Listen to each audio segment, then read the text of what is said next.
Chuck Schumer endorsed Ben Wikler. Whoa. For DNC chair. February 1st is the, I think, election. And it's really coming down to a two-man race between him and Ken Martin, it appears. Is that true? Is it really that well, like they're the only ones that are really getting these high-profile endorsements. So Martin got 100 out of the 400-plus DNC members, but Wikler getting the leader of the Democrats in the Senate is a big deal. You mentioned to me earlier that Schumer did endorse Keith Ellison in the race that he lost to Tom Perez. So it's not like this doesn't mean Wikler's going to win, but it can't hurt him at all to have this support, because there are, Pramila Jayapal is speaking kindly about him, but also the Third Way guy is speaking about Wikler in this way. And it's a focus on his organizing and proven success in the state of Wisconsin. Yeah, that's the thing, is I think really the bottom line is, which one has been the thing I like about Wikler is that largely outside of him, I remember when he ran for the Wisconsin Democratic Party, he had not been, it's not like he worked his way up through that. He had been in like sort of a different community, more like in the organizing. He was world. At Move On. And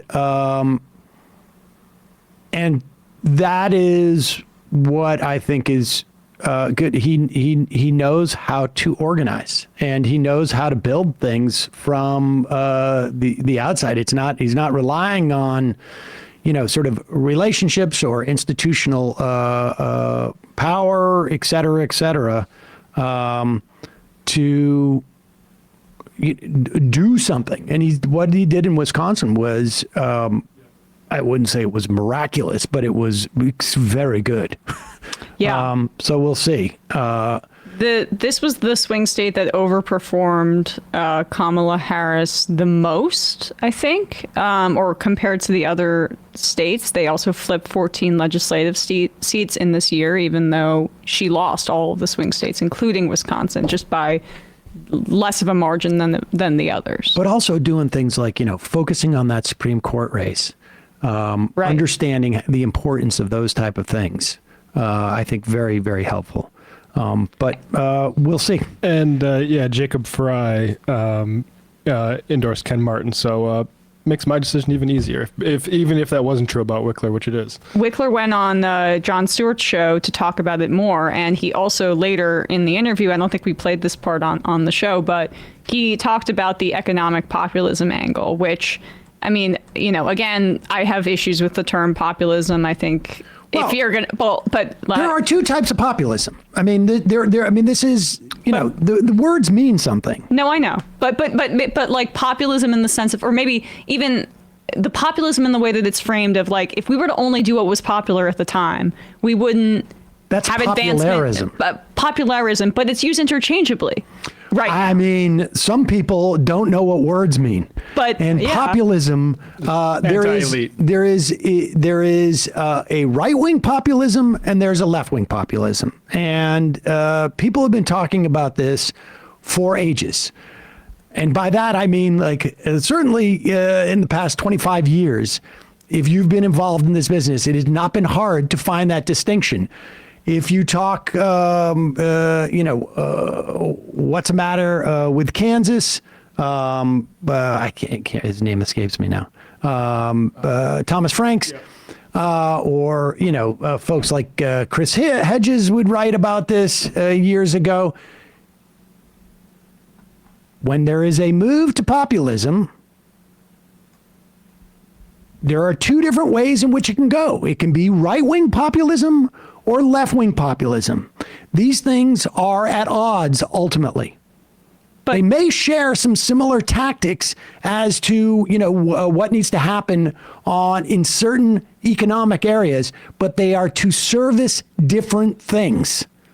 And the reason why many people have argued you need to provide material benefit for people via a left-wing populism movement is because if you don't, and they are hurting, they will turn to right-wing populism, which pivots on finding people to scapegoat, classes of people to scapegoat. Nativism, races of people to scapegoat. But why Wikler's saying that is encouraging is because it's in alignment with what Alexandria Ocasio-Cortez told us last show, which was that her pitch when she was running for ranking member of oversight was economic populism. So her perception of that is something that aligns with ours. And if Wikler is using that same framing, the fact that there's some sort of fit there or some synchronicity is encouraging to me, regardless of how, people are giving way too much credence to a false notion of what populism is on the right, which is for them using immigration to show some sort of veneer of pro-worker or pro-American perspective that is really just built on unshackling capitalists and racism. Max Lefty. Speaking of populism, Max Lefty.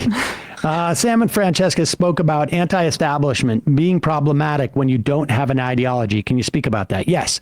Because in one instance, if you are just merely anti-establishment, really what it is, it's daddy issues. I mean, that's what it breaks down to. And the problem with that is that you can fight the establishment, but then you create a vacuum. And if you do not have an ideology that is behind that anti-establishment, and by ideology, I mean a perspective on what you would do in leadership. Like, what is the programmatic ideological framework in which you would have government? Then what happens is if you fight the establishment and you win, there is a vacuum. And undoubtedly, some of the other anti-establishmentarians, they have a program. They have a plan. It's easy. And they have an ideology, and it's a right-wing one. It's easy to be anti-establishment because if that were the standard, we are. Like, we vote for I voted for Democrats. I encourage people to vote for Kamala Harris, and it didn't work out. But the point is just like, the establishment isn't working for people in the sense that our administrative state is going to be gutted by the Republicans. We have slashed taxes on the wealthy, and income inequality is through the roof because of neoliberal and right-wing policies. But if you're anti-establishment, what comes next? Ask people that. What is the next sentence? Okay, we overthrow the establishment, we achieve our goals. What do you put in its place? Because then you become the establishment. Once you overthrow the establishment, you are the establishment. Look, then what is the future that you're building? Because for the left, it should be focused on decommodifying the essentials of life, housing, food, healthcare, etc., making sure that we aren't slaughtering people abroad in genocides in Palestine and all that kind of stuff. Making sure, bringing our resources home to our communities. That's our vision. So what is the anti-establishment vision beyond people just saying they're anti-establishment? Because that's just a branding exercise, and not something that serious people are engaging in when they're talking. It's what Jimmy Dore was doing. That's exactly where that, it was. It's a way for capitalists to pretend they're revolutionaries, because you could just say anti-capitalist is even more clear. Yes, here comes the same boss. Here comes the new boss, same as the old boss. It's just that now I'm different. But the point is that the reason why this is important is because how you go about being anti-establishment, what you start to dismantle of the establishment. And again, that is supposed to be just a means, not an ends in and of itself. But how you approach that is a function of your ideology. For instance, like the Dartmouth basketball team stopped their unionization drive today, or maybe a day or two ago. And why are they doing this? Because they don't want to go in front of a Trump National Labor Relations Board and establish a precedent. You cannot establish a precedent as a National Labor Relations Board unless there's a case in front of you. It's like the same thing with the courts. I mean, supposedly, you cannot establish a precedent unless you are adjudicating a certain situation. So there are times where it's in your best interest, based upon who you're up against at any given time, to actually retreat and save the fight for a day when the battlefield is more to your favor. I mean, this is like literally basic Sun Tzu stuff. Strategy. And so all of these things are important. The idea, and this is obviously like a general philosophy, but the last time it came up was during Dore, when we were talking about his tack to the right. Because when you're untethered from any type of like genuine ideological project and all you're doing is railing against and howling at the moon, you get led astray, particularly if you don't seem to have any like sort of like a rudder. Why would it be so bad if Peter Thiel got on there? What's the difference? Exactly. I mean, that's anti-corruption, right? And this is kind of an extension of that I remember Michael saying this, and I'm butchering it a bit, but this was like changed my perspective on it. Specifically how Dore treated the Lula story, right? Where, that's corruption on its face. Locking up Lula. I want a Lava Jato t-shirt. Yeah, right. And you find out, well, sometimes corruption in the way that it's deployed by bad faith people like the Bolsonaro administration, the right-wing freaks down there, it's trumped up and it's used to lock up one's political enemies. And so corruption is also can be amorphous if it's said by the wrong people. So it's about what you choose to cover, what you choose to lend credibility to, and who you, through your skills of discernment, is being earnest when they're actually trying to take on powerful interests. And, if you're in the news, you should have a pretty good sense of who that is. Fames Darwin says, Bill Fletcher said that the right-wing populism is the herpes of capitalism. He was saying that in the same way that herpes outbreaks happen under stress. Capitalism under stress produces populism. Left-wing populism correctly targets economic elites. Right-wing populism targets elites other than economic ones. Or if it does target economic elites, it focuses on their alien nature and targets them as cultural elites. That's a great Thus, point. the logical endpoint of right-wing populism is anti-Semitism. Yep. I mean, you can see this playing out. The idea that the establishment is that Elon Musk and Vivek Ramaswamy, billionaires, are not part of the establishment in this country is bizarro. But Soros is, and why is that? I mean, Tame Darwin, what a great I am. That's exactly what it is. That's exactly it. And We should get Bill Fletcher back on. when you talk about, we should actually. When you talk about who have been the sort of like talking point targets of the right-wing populism that is arguably ascendant in this country, is it big moneyed? There's some talk of it in some quarters. You can find it like, maybe specific industries like the social media industries. But why social media industries as opposed to like airline deregulation or oil or energy production or private equity?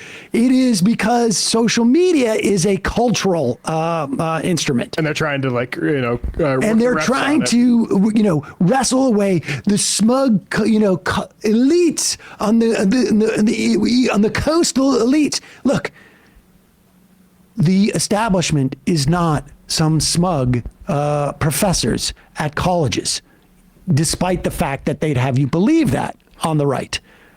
The establishment is not those people who want to, give special powers to trans people. The establishment is not immigrants. The establishment is a class of people. It's not just individuals who run certain committees in Congress. The establishment is a class of people who have aligned interests that are basically, we're going to hoard the money. And if you're in the club, and you can get into the club, not easily, but we have an initiation process. It's a lottery.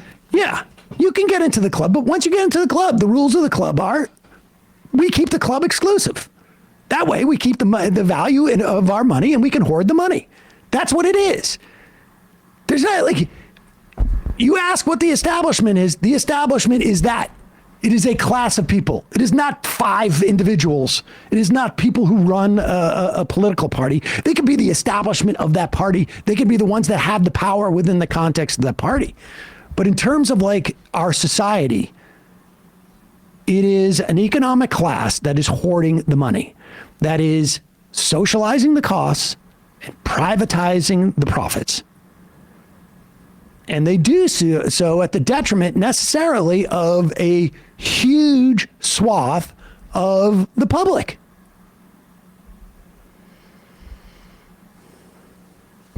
Just one quote from one of my favorite leftist writers from about 80 years ago. I've come to the conclusion that it's futile to be anti-fascist while attempting to preserve capitalism. Fascism, after all, is only a development of capitalism, and the mildest democracy, so-called, is liable to turn into fascism when the pinch comes. That's George Orwell.